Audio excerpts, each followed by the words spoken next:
وَلْتَكُن مِّنكُمْ أُمَّةٌ يَدْعُونَ إِلَى الْخَيْرِ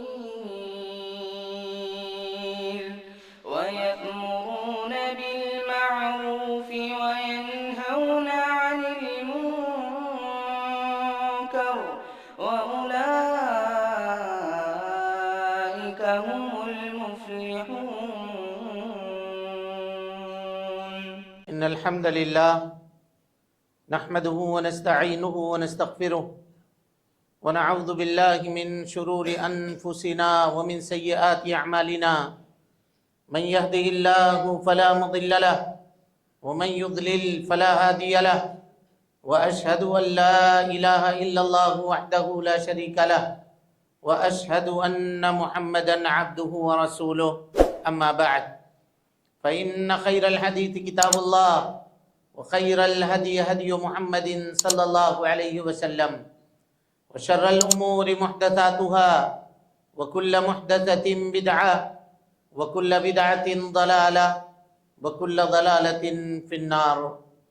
فقد قال الله تبارك وتعالى في محكم تنزيله بعد أعوذ بالله السميع العليم من الشيطان الرجيم بسم الله الرحمن الرحيم وَلَقَدْ خَلَقْنَا الْإِنسَانَ وَنَعْلَمُ مَا تُوَسْوِسُ بِهِ نَفْسُهُ وَنَحْنُ أَقْرَبُ إِلَيْهِ مِنْ حَبْلِ الْوَرِيدِ إِذْ يَتَلَقَّى الْمُتَلَقِّيَانِ عَنِ الْيَمِينِ وَعَنِ الشِّمَالِ قَعِيدٌ مَا يَلْفِظُ مِنْ قَوْلٍ إِلَّا لَدَيْهِ رَقِيبٌ عَتِيدٌ وَجَاءَتْ سَكْرَةُ الْمَوْتِ بِالْحَقِّ ذَلِكَ مَا كُنْتَ مِنْهُ تَحِيدُ وَنُفِخَ فِي الصُّورِ ذَلِكَ يَوْمُ الْوَعِيدِ وجاءت كل نفس معها سائق وشهيد لقد كنت في غفلة من هذا فكشفنا عنك غطاءك فبصرك اليوم حديد وقال قرينه هذا ما لدي عتيد ألقيا في جهنم كل كفار عنيد مناع للخير معتد مريب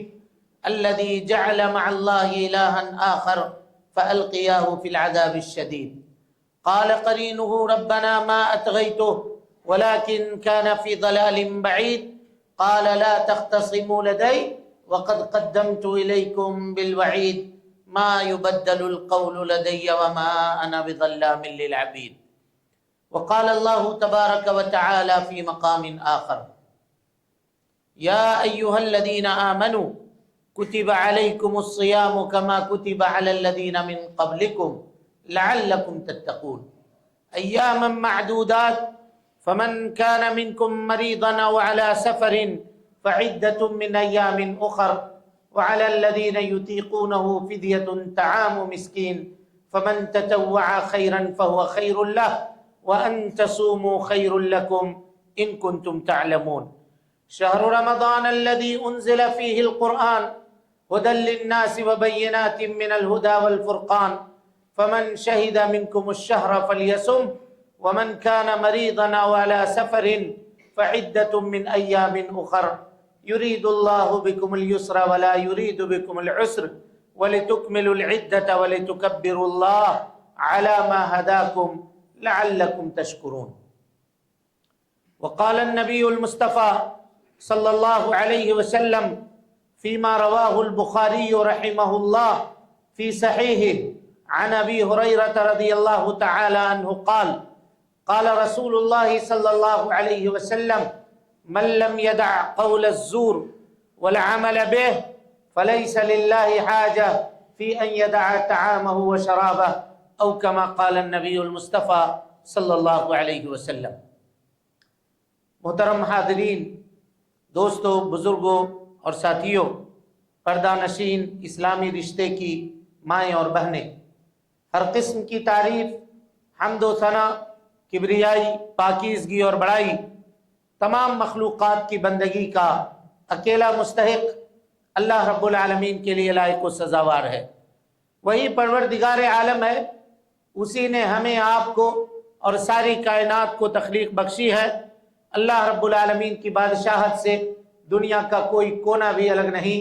اللہ رب العالمین اکیلا ہے اور تنہا ساری دنیا کی نگرانی ہر آن، ہر لمحہ اور ہر گھڑی فرما رہا ہے.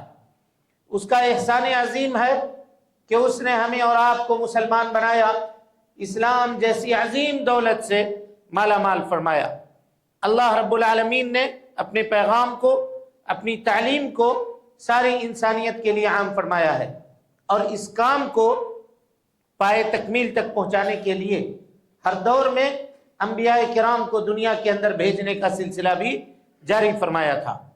آخری نبی آخری پیغام لے کر، آخری قانون اور آخری شریعت لے کر اس دنیا کے اندر تشریف لائے، اور اس آخری نبی نے جس طرح سے اللہ رب العالمین کے دیے ہوئے آخری پیغام کو پایا تھا، ہو بہو ویسا ہی بغیر کسی کمی اور بیشی کے انسانیت کے سامنے پیش فرما دیا۔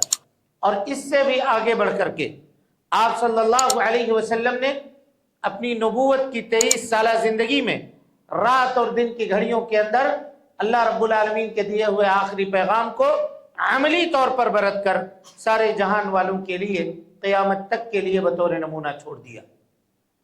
درود و سلام ہو اشرف المخلوقات میں سب سے افضل، قیامت کے دن کے سردار جناب محمد رسول اللہ صلی اللہ علیہ وسلم پر۔ اللہم صلی علی محمد وعلی آل محمد کما صلیت علی ابراہیم وعلی آل ابراہیم انک حمید مجید۔ اللہم بارک علی محمد وعلی آل محمد کما بارکت علی ابراہیم وعلی آل ابراہیم انک حمید مجید۔ حاضرین گرامی، دوستوں، بزرگوں اور ساتھیوں، خطبہ مسنونہ کے بعد قرآن مجید سورۃ البقرہ کی 2 آیت کریمہ ہم نے آپ کے سامنے تلاوت کی ہے، اور صحیح بخاری کی ایک روایت ہم نے آپ کے سامنے پڑھی ہے۔ انہی 2 آیتوں کا اور ایک حدیث کا مختصر ترجمہ اور اس کی تشریح آج کے اس خطبے میں ہم آپ کے سامنے رکھنے کی کوشش کریں گے۔ آپ سب کو معلوم ہے اور ہم سب جانتے ہیں کہ شعبان کے آخری عشرے سے ہم اور آپ گزر رہے ہیں۔ اللہ کے فضل اور اس کے توفیق سے اور اس کی ذات سے امید ہے، یوں تو کسی کے زندگی کا کوئی گارنٹی نہیں، ایک سانس کا بھی کسی کو گارنٹی کوئی آدمی اپنی نہیں لے سکتا کہ ہم ایک سانس لینے تک زندہ رہ سکتے ہیں، لیکن اللہ کی ذات سے امید ہے کہ انشاءاللہ پھر ایک مرتبہ ہم سب کی زندگی میں ایک مبارک مہینہ سایہ فگن ہونے والا ہے، اور اس مہینے کی رحمتوں سے، اس کی برکتوں سے اور اس کی فضیلتوں سے ہم مالا مال ہونے والے ہیں۔ ہم چاہیں یا نہ چاہیں، اللہ رب العالمین کا یہ مہینہ جو سسٹم ہے، اس سسٹم کے حساب سے، اس ترتیب کے حساب سے ہماری اور آپ کی زندگی میں داخل ہونے والا ہے۔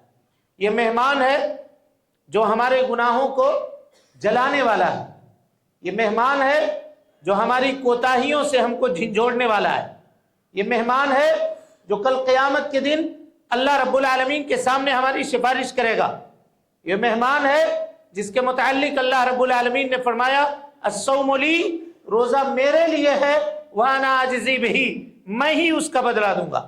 یہ وہ مہمان ہے کہ اس کے لیے اللہ رب العالمین نے اسپیشل ایک دروازہ جنت میں بنا کر کے رکھا ہے کہ جو سے صرف روزے دار ہی داخل ہوں گے، دوسرا کوئی بھی داخل نہیں ہو سکتا ہے۔ یہ ساری فضیلتیں ہیں روزہ دار کے لیے، روزہ رکھنے والوں کے لیے اور رمضان المبارک کے اس مہینے کے لیے۔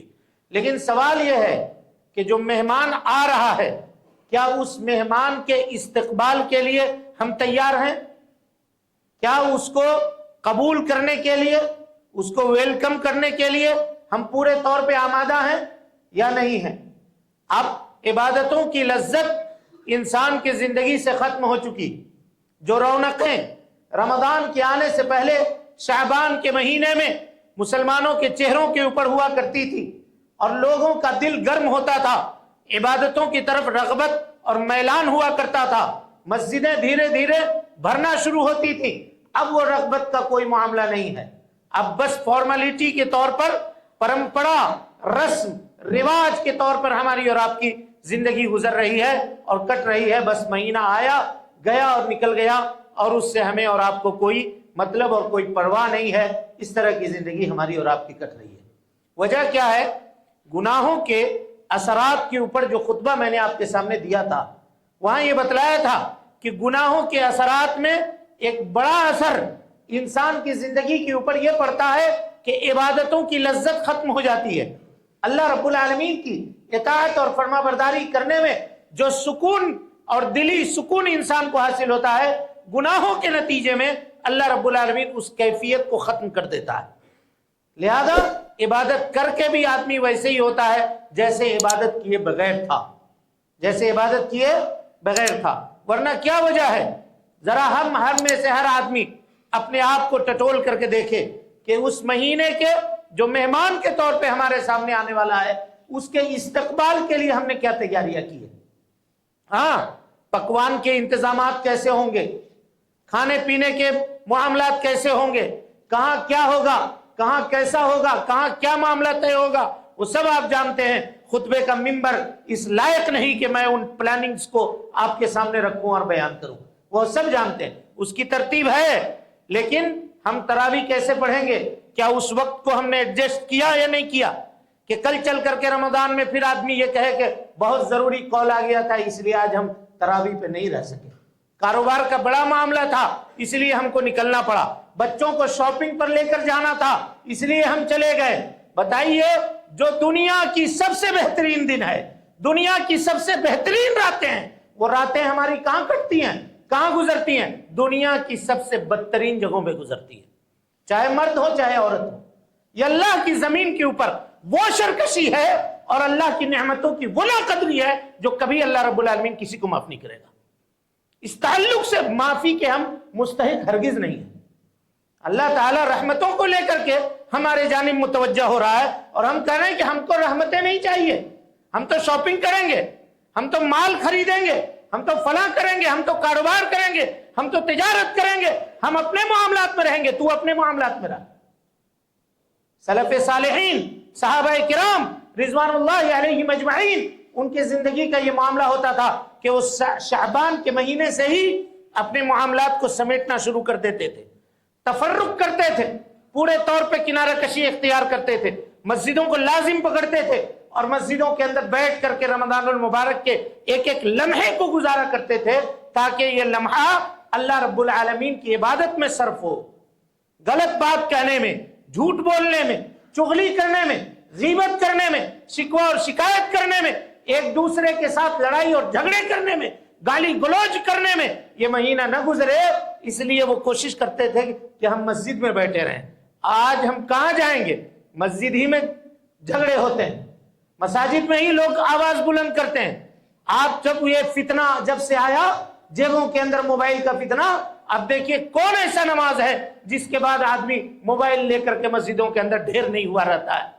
اور فیس بک کے اوپر، واٹس ایپ کے اوپر بری تصویریں، بیکار تصویریں، بیکار کی باتیں، غلط باتیں جس سے نہ دین کا کوئی فائدہ نہ دنیا کا کوئی فائدہ. پورے کے پورے نوجوان اس کے اندر ملوث ہوتے ہیں.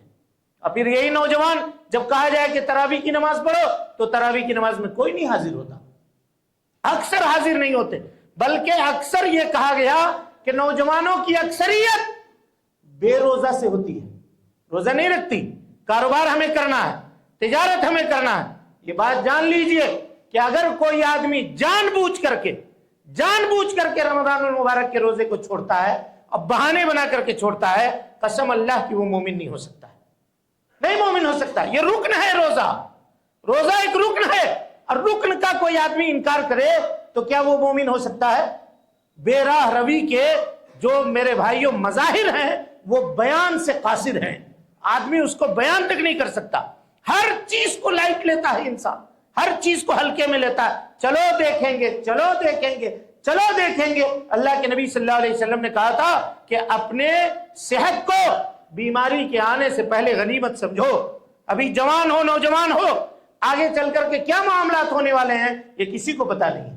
انسان کو کوشش کرنی چاہیے کہ ہم عبادت کریں، اللہ رب العالمین کے سامنے جھکیں، اللہ رب العالمین سے اپنے گناہوں کی معافی مانگے کہ جوانی کی عبادت یہ اللہ رب العالمین کو سب سے زیادہ پسند ہے. میرے بھائیوں، یہ تمہیدی گفتگو تھی رمضان المبارک کے تعلق سے. اب آئیے آیت کریمہ کی طرف پلٹتے ہیں. یہ 2 خطبے ہوں گے انشاءاللہ. آج کے اس خطبے میں ہم روزے کی فرضیت اور اس کے چند مسائل کا ذکر کریں گے، اور آئندہ کے خطبے میں انشاءاللہ العزیز روزہ کے مقاصد کیا ہیں، یعنی کیا نیت کر کے آدمی کو چاہیے کہ روزہ رکھے اس کا ہم انشاءاللہ ذکر آپ کے سامنے کرنے کی کوشش کریں گے۔ اللہ تعالیٰ کہتا ہے یا ایھا الذین آمنو، اے ایمان لانے والو۔ اس میں سارے ایمان لانے والے کیا ہیں؟ شامل ہیں، چاہے اس کا تعلق انسانوں سے ہو چاہے اس کا تعلق جناتوں سے ہو، دونوں اس کے اندر شامل ہیں۔ ایمان لانا، نبی صلی اللہ علیہ وسلم صرف ہمارے اور آپ کے رسول نہیں ہیں، وہ جناتوں کے بھی رسول ہیں، نبی الثقلین ہیں، جن و انس کی طرف اللہ رب العالمین نے ان کو رسول بنا کر کے بھیجا ہے۔ جس طرح سے اس شریعت کے اوپر عمل کرنا انسانوں کے اوپر واجب ہے، اسی طرح سے اس شریعت کے اوپر عمل کرنا جناتوں کے اوپر بھی واجب ہے۔ یا ایھا الذین آمنو میں انسان اور جنات یہ دونوں داخل ہیں۔ کتب علیکم الصیام، فرض علیکم الصیام، تمہارے اوپر رمضان کے روزے کیا کیے گئے؟ فرض کیے گئے۔ کیسے فرض کیے گئے؟ کما کتب علی الذین من قبلکم، جیسا کہ تم سے پہلے امتوں کے اوپر ہم نے رمضان کے روزے فرض کیے تھے۔ یہاں ایک بات دیکھیے، اللہ تعالیٰ یہ کہنا چاہ رہا ہے کہ روزہ وہ عظیم عبادت ہے، وہ کثیر المنافع اور عظیم المرتبت عبادت ہے کہ یہ کسی بھی قوم کو، کسی بھی امت کو اس عبادت سے چھٹکارا نہیں ہے، کسی کو بھی نہیں ہے اس عبادت سے چھٹکارا۔ اور اگر یہ روزہ کہیں پر بھی معمولی چیز ہوتی تو ہم بعض امتوں سے اس روزے کو ہٹا لیتے، اس کو نہیں رکھتے، لیکن روزہ جنت جانے کے لیے اتنا کمپلسری معاملہ ہے کہ دنیا میں کوئی امت ایسی نہیں گزری، کسی نبی کی امت ایسی نہیں گزری جس نے روزہ نہ رکھا ہو۔ کما کتب علی الذین من قبلکم، ہاں ٹھیک ہے اس کے طریقے الگ رہے ہوں گے، اس کے طریقے الگ رہے ہوں گے، لیکن روزہ بحیثیت روزہ ہر امت کے اندر موجود ہے، ہر امت کے اندر موجود ہے، چاہے کسی بھی شکل کے اندر ہو۔ کما کتب علی الذین من قبلکم، اللہ نے کیا بتلایا؟ مقصد اس کا ایک لفظ میں، رب العالمین کا کلام بلاغت نظام سمندر کی گہرائی لیے ہوا ہے، آسمان کی وسعتیں لیے ہوا ہے۔ اللہ اکبر۔ کوئی آدمی اگر اپنی پوری زندگی لگا دے آیت کی اس ٹکڑے کی تشریح کرنے کے لیے، قسم اللہ کی اس کی زندگی تنگ ہو جائے گی، اس آیت کا معنی اور مفہوم نہیں بیان کر سکتا ہے۔ کما کتب علی الذین من قبلکم لعلکم تتقون، تاکہ تم متقی بن جاؤ۔ اللہ اکبر، تاکہ تم متقی بن جاؤ۔ کیوں؟ اس لیے کہ ملاک الامر، تمام معاملے کی اصل کیا ہے؟ تقویٰ ہے، تمام معاملے۔ وتزودوا فإن خیر الزاد التقویٰ، اللہ نے کہا کہ لوگوں توشہ اختیار کرو، توشہ، آخرت کا سفر بہت لمبا ہے، بہت طویل سفر ہوگا، اس سفر کے لیے زاد راہ بنا لو، توشہ بنا لو، ٹفن تیار کرو، اور سب سے بہترین توشہ اور ٹفن کیا ہے؟ تقوی کا ہے، تقوی کا ہے۔ یہی وہ تقوی ہے جس سے آدمی جنت میں داخل ہوگا۔ وہ عدت للمتقین، جنت کے لیے اللہ رب العالمین نے کہا کہ ہم نے متقیوں کے لیے جنت کو بنایا ہے۔ تمام عبادتوں کے قبولیت کا دار و مدار تقوی ہے۔ اللہ نے کہا انما یتقبل اللہ من المتقین، اللہ رب العالمین متقیوں کے اعمال کو کیا کرتا ہے؟ قبول کرتا ہے۔ اللہ اکبر۔ تقوی کتنی عظیم چیز ہے، اس پہ آپ گفتگو بارہا سنتے رہے ہوں گے۔ روزے کا مقصد بھی کیا ہے؟ روزے کا مقصد ہے تقوی، تاکہ تقوی کا حصول ہو۔ اور وہ تقوی کیسے ہو؟ دیکھیے، کہا تقوی کے اصل معنی ہیں بچنے کے۔ اتقوا النار ولو بشق تمرہ، نبی صلی اللہ علیہ وسلم نے کہا جہنم سے بچو۔ یہاں پہ تقوی کا کیا معنی کیا؟ بچنے کے کیا نا؟ جہنم سے بچو، اگرچہ کھجور کا ایک ٹکڑا ہی کیوں نہ ہو، وہ اللہ کے راستے میں دے کر کے جہنم سے بچنے کی کوشش کرو۔ تو تقوی کے اصل معنی ہوتے ہیں بچنا۔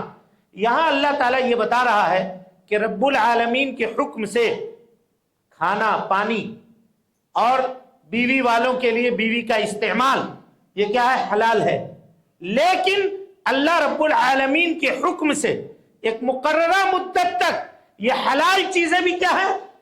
حرام ہے۔ اس کو تم استعمال نہیں کر سکتے۔ کھانا ہے، بھوک لگی ہے، نہیں کھا سکتے۔ پانی ہے، پیاس لگی ہے، نہیں پی سکتے۔ کیوں نہیں پی سکتے؟ اللہ کا حکم نہیں ہے۔ اللہ تعالیٰ یہ کہہ رہا ہے کہ ایک مہینہ ہم آپ کو یہ ٹریننگ دے رہے ہیں کہ اس ایک مہینے میں آپ حلال سے رک سکتے ہیں نا، تو باقی 11 مہینے میں اور اس کو ملا کر کے 12 مہینے حرام سے بھی آپ کو رکنا پڑے گا۔ ایسے ہی حرام سے رکنا پڑے گا، تب جا کر کے یہ تقوی کا حصول ہوگا۔ اور میرے بھائیوں، انسان کے نفسانی خواہشات کے اوپر کنٹرول کا سب سے بڑا ذریعہ یہ ہے کہ اس کے زبان کے اوپر کنٹرول ہو، دونوں طریقے سے، بولنے کے اوپر بھی پوری گرفت ہو کہ کیا بول رہا ہے، بہت سوچ سمجھ کے بولے، اور دوسری چیز زبان کی لذتوں سے بھی وہ پرہیز کرنے والا۔ یہ دو چیزوں کے اوپر اگر کنٹرول چاہے تو سمجھیے آدمی کامل ہے، اور دوسری تمام چیزوں پہ وہ کنٹرول کر سکتا ہے، اور تمام چیزوں کے اوپر وہ مضبوط قائم رہ سکتا ہے۔ اسی لیے جہاں یہ کہا گیا، کہا کہ اے نوجوانوں کی جماعت تم نکاح کرو، اور اگر نکاح کرنے کی طاقت نہیں ہے فعلیکم بالصوم، تو روزہ رکھو، کیونکہ یہ تمہارے شہوتوں کو کنٹرول کرنے کے ذرائع میں سب سے بڑا ذریعہ ہے۔ تو روزہ انسان کے نفسانی خواہشات کو اس کو کنٹرول کرتی ہے، اس کے اوپر لگام لگاتی ہے۔ یہی اصل تقویٰ ہے، یہی اصل کیا ہے؟ تقویٰ ہے۔ کہا لعلکم تتقون، اور اس کے بعد اللہ تعالیٰ نے کہا کہ دیکھو عبادت فرض کر دیا، اب ہو سکتا ہے تم لوگوں کے اوپر بھاری لگے۔ اللہ نے کیا کہا دیکھیں، کہا ایام معدودات، گنتی کے چند دن ہیں، چٹکیوں میں گزر جائیں گے، بھاری مت سمجھو روزے کو، یوں گزر جائیں گے۔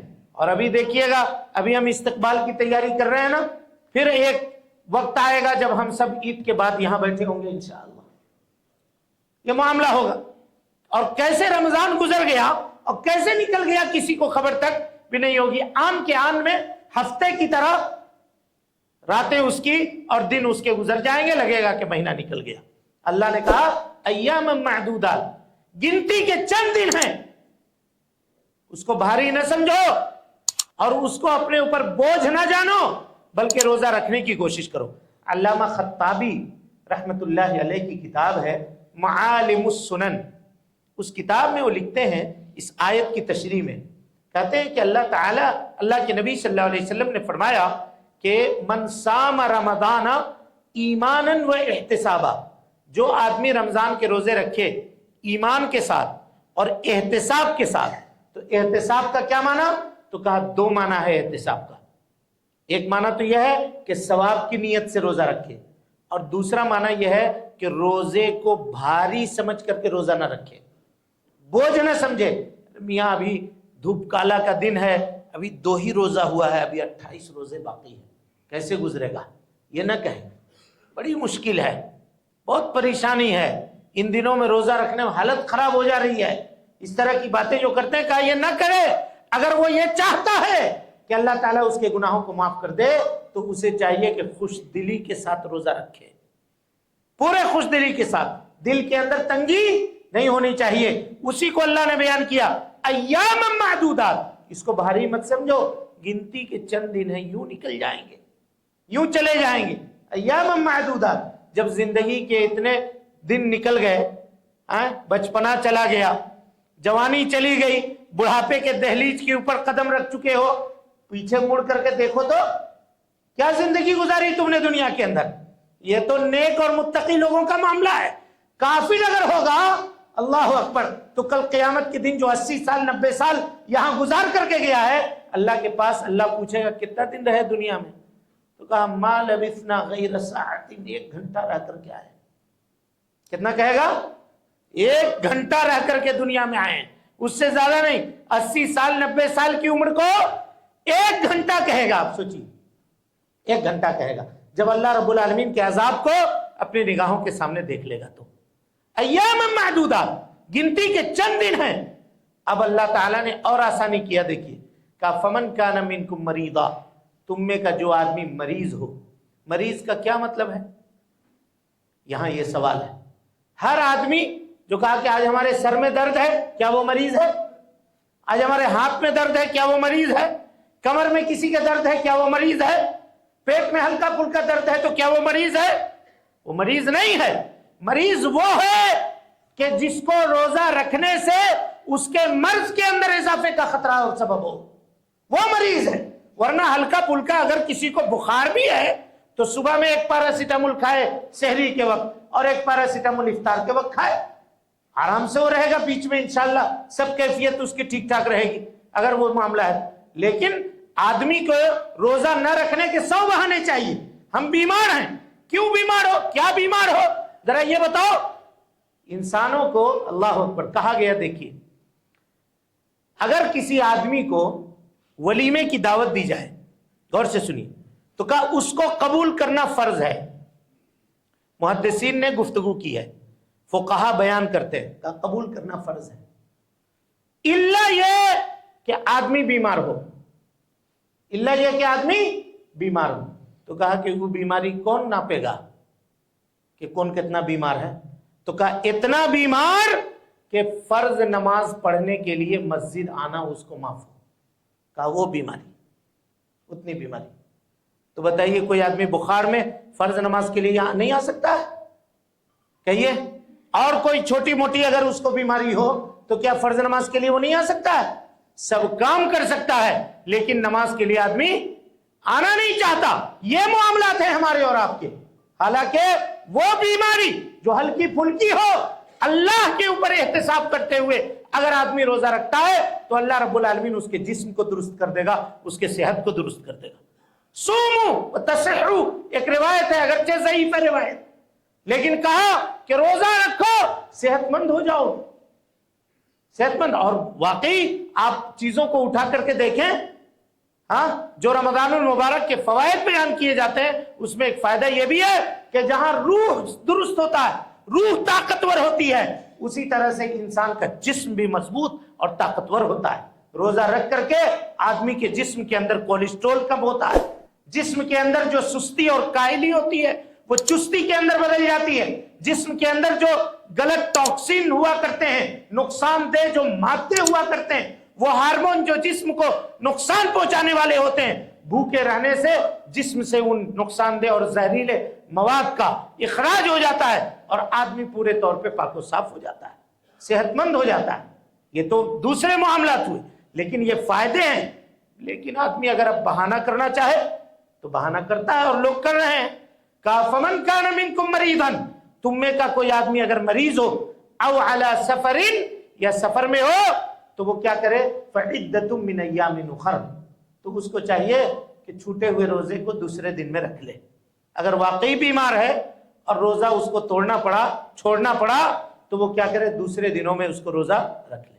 اور اس کے بعد کہا وعلی الذین یطیقونہ فدیۃ طعام مسکین. یہ حکم پہلے تھا ابتدائی زمانے میں, جب شروع میں روزہ فرض ہوا تو ابتدائی زمانے میں اللہ نے یہ حکم دیا تھا. دو آپشن تھے, یا تو تم روزہ رکھ لو, یا نہیں روزہ نہیں رکھنا چاہتے ہو تو ایک مسکین کو روزہ کے بدلے میں فدیہ دے کر کے چھٹی کرو, چاہے جوان ہو, چاہے بوڑھا ہو, چاہے کوئی بھی ہو, کر سکتے ہو.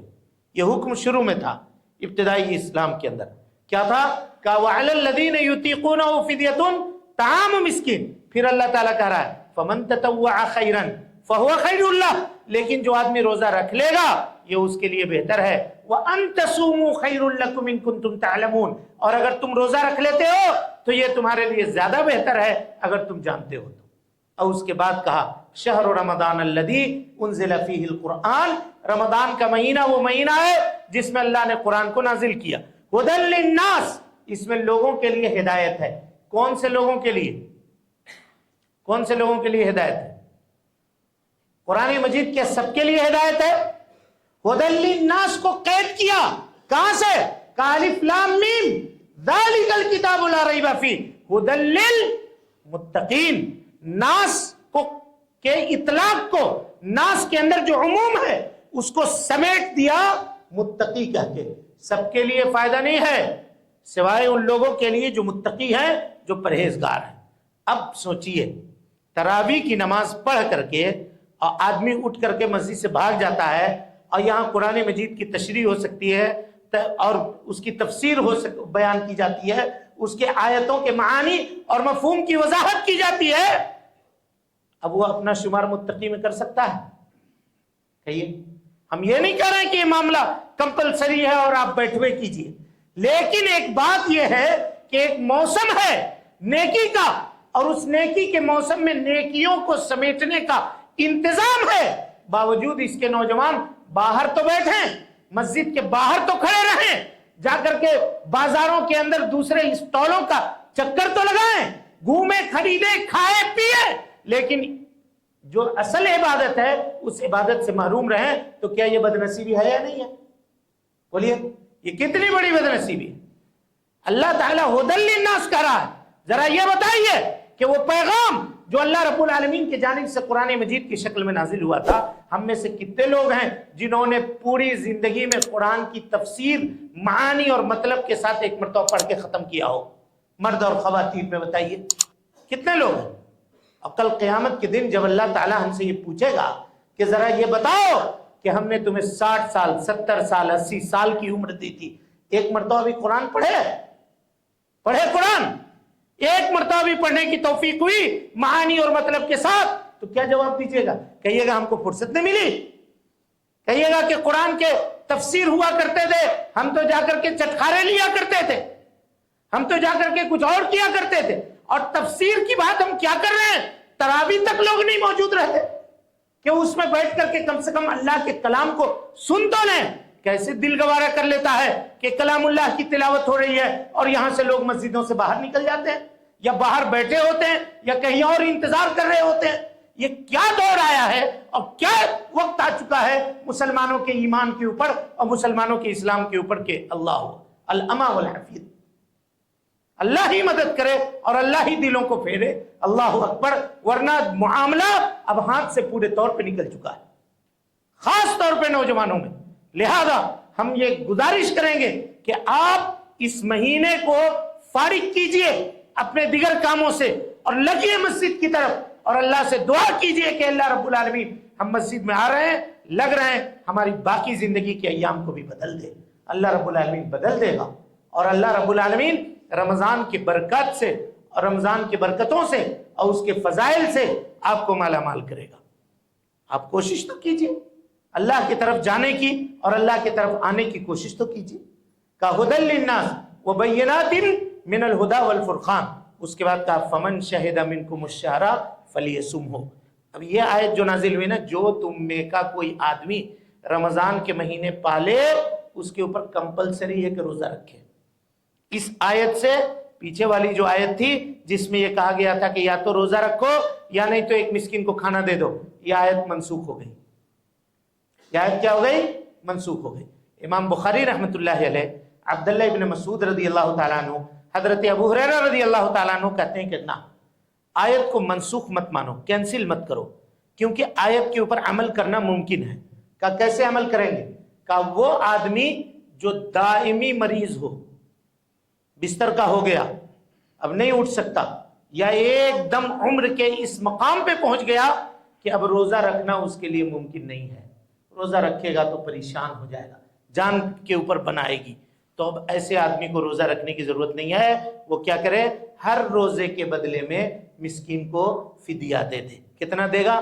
1.5 کلو اناج، چاہے گیہوں دے چاہے چاول کی شکل میں دے، لیکن اناج ہی دینا پڑے گا۔ فدیۃ طعام مسکین، طعام مانے کھانا۔ لوگ کیا کرتے ہیں؟ پیسہ دے کر کے چھٹی کر لیتے ہیں، کہ وہ درست اور صحیح نہیں ہے۔ اناج دیجیے، چاول، گیہوں، اس طرح کی جو چیز آپ دینا چاہتے ہیں وہ دیجیے۔ ایک روزے کے بدلے میں 1.5 کلو، ایک روزے کے بدلے میں 1.5 کلو۔ اس حساب سے اگر 30 کا روزہ مانتے ہیں آپ تو 45 کلو، 45 kg، 40 پر 5 kg لے کر کے کسی ایک آدمی کو دے دیا، ایک دن دے دیا، یا ڈیلی اس کو بلا کر کے کھانا دے دیا، دونوں صورتوں میں کیا ہے؟ جائز ہو جائے گا۔ جو ڈیلی کہا کہ آ جاؤ ہمارے گھر میں، افطار بھی کرو، سحری بھی کرو اور رات کا کھانا بھی کھاؤ، یہ بھی صحیح ہے۔ یا بھیجوا دیا پکا ہوا کھانا، یہ بھی صحیح ہے۔